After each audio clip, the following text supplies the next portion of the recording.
All right, the watch this video for Wednesday, June 20th. Um, the SPY gapped down, but found some buyers again. It's still kind of a weird scenario where you had the gap down, sell off, but it closed green, gap down again, closed green, gap down again. So I don't know, is this bullish or bearish? Because it seems like every day it closes at the highs, but then the next day it gaps down. So, it's hard to tell what to think, but we're still doing a good job of finding some really nice setups. Early on, the room was all over this CLBS, and I drew an arrow right there where Wayne called it. Called it over 510, which, you had a high, lower high, lower high. There was a seller 510 right there. Worst case stop probably 20 cents below. It never even went below 5 after that. So you could have had a less than a dime risk, 510 entry, and Jesus, it went to 684. So we're still doing a fantastic job of finding setups. And I'll slide any PT over too from today. This was Wayne's early call, and this was another call. A lot of times you see that where we have, this one was my idea, kind of a base break with the earlier high of day above, and you got a nice move there too. So oftentimes when you find a strong stock, you can find more than one entry in it. Here is what I'm going to be watching tomorrow. ASTC. Now, I don't love this one. I had 42 million shares traded, closed below its open, but it was a gap play. Honestly, if I had to guess what went wrong with this one, and I didn't take a trade in it today, but it was certainly front and center on the morning gap playlist. But the reason I didn't like it after it opened was, and I don't have the pre-market on this chart, but in pre-market, it just went up and up and up from, I don't know, whatever. I can actually put pre-market on here, I guess. And then go to 5-minute candles. And so that big volume candle right there would be when it opened. So this was pre-market, right? It started out at like 250, went all the way to 7. In my opinion, it's because of that GEVO. Everyone was watching ASTC and say, hey, that's the next GEVO, and yet they had FOMO and pre-market, and it just kept climbing. So then once it opens, it just becomes much tougher to trade. I don't think I took a trade for the first hour today. I couldn't fall in love with anything. But hey, while I have this on here, while I have pre-market and after hours on here, I literally had, I just showed it to the people in chat room, I threw out a bid for 500 shares at 29.50 before it came down here. As it was coming down here, it hit 29.50 or 29.51 or something in a half. And now it's up here $1.35 above my bid. Didn't get filled. That's kind of aggravating, but it kind of validates I was looking in the right spot for a bit. Anyway, I thought I'd share that because it was my after hours dang it moment. Let's go back to get after hours off there, and let's just continue with the list. So ASTC, even though it was really tough as a gapper today, I didn't find a clean entry, and it closed below its open. I gotta keep that on watch for a few days. Not in love with it tomorrow, but you never know. You never know how it's going to trade. Any PT, I just showed you this one on an intraday basis. I'm going to watch this one tomorrow because it had a really nice pop today. And 10 million, almost 11 million shares. I was telling everybody early, hey, this is going to have a huge volume day for this stock, right? And it's kind of, you can picture a trend line here, and it closed nicely above the trend line. There's still another catalyst, a couple catalysts, a break of today's high, then a break of the most recent high, which would have been in January. So I still think this is worth having on watch tomorrow. Remember, I'm a day trader. Don't hold stocks overnight. CLBS, showed you that one. Wayne's great call at 510. Again, this thing's really extended, but sometimes the very next day, you still get a nice trade in it.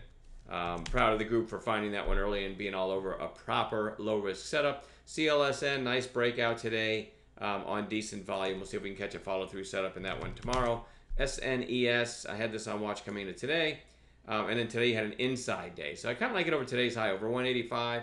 That might be enough to get it through this 189 high from yesterday. And then it's got room to maybe rip through too. So want to watch that one.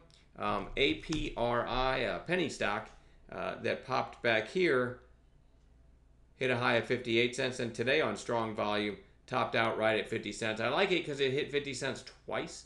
Hit it here, then the second time. So if you watched any of our free webinars, we love inflection points, and a lot of times those are half numbers and whole numbers. So the 50 cent, the fact that this topped out right at 50 cents twice makes me really like it over 50 cents tomorrow.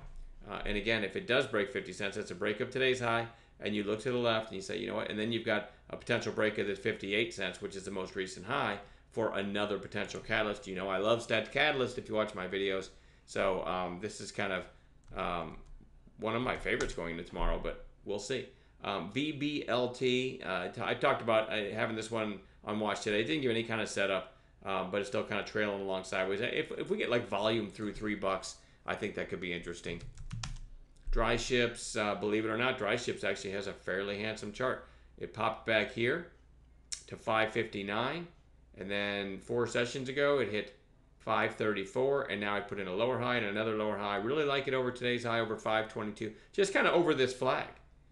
This one might break out, and if it does show some volume and strength and we catch a trade in it, you also want to watch the other shippers. Like one of my favorites is DCIX. I have to zoom in so you can see it better. This has been getting little spikes, and today kind of a quiet day too. But if Dry Ships breaks out, this sure looks good, like over $1.80. You could see this one squeezing, and if you pan out, you can see we're had one of those epic squeezes back here. Not that I'm expecting that again, but DCIX is a decent sympathy play when the shippers get going. Anyway, back to, let's see, Dry Ships. Where am I? NNDM. You have a 2-day high now, right at 285. Yesterday and today. So this is interesting. Over 285, showing some pretty good strength lately. LIFE. I kind of wanted this to close a little stronger, but I like this big volume spike back here that topped out at 122, and now it's flagging right below that. I kind of like it over 110, 111. It might just retest and break above that 122 high. ARDM. A little bit of extra volume today, lower volume stock, you can see, but it hit 2 back here, hit 2 again the next day, and then today had a seller right at 2. It topped out at 197, so this one does look good over 2. And lastly, I've got INSY, which had a really nice 2-day run here, and then a couple lower highs, maybe back through, and also topped out at 805. Just want to watch this one kind of as a bounce play. Maybe it's ready to turn back up. And that is all I've got. Look down below for a special offer for 5 years in our chat room for basically averages out, not basically, averages out to $100 a year. Also, check out our free webinars. We got a lot of good free stuff. If you're not on our email list, hang on a second here.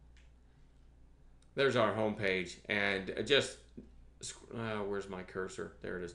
Just scroll down and enter your email address here, get on our email list, and you see, like, you know, special offers for links to our free webinars, special offers anytime we're running a sale, course material stuff, and you also get a free video on one of my favorite trade setups. I go kind of into detail on what I look for on a certain type of bounce play setup. So take the time to do that, and then you'll always be alerted on stuff that we've got going on. Let me think if I have anything else. Probably not. But again, market action's been pretty darn good lately. Today, I don't know. I didn't even look. The Dow ended up down 200 and, you know, maybe close to 300 points. So today was kind of an ugly day. People scared of, tariff wars and all that. But overall, intraday action's been fantastic. So hope to see you in chat. I'm going to quit babbling. See you tomorrow.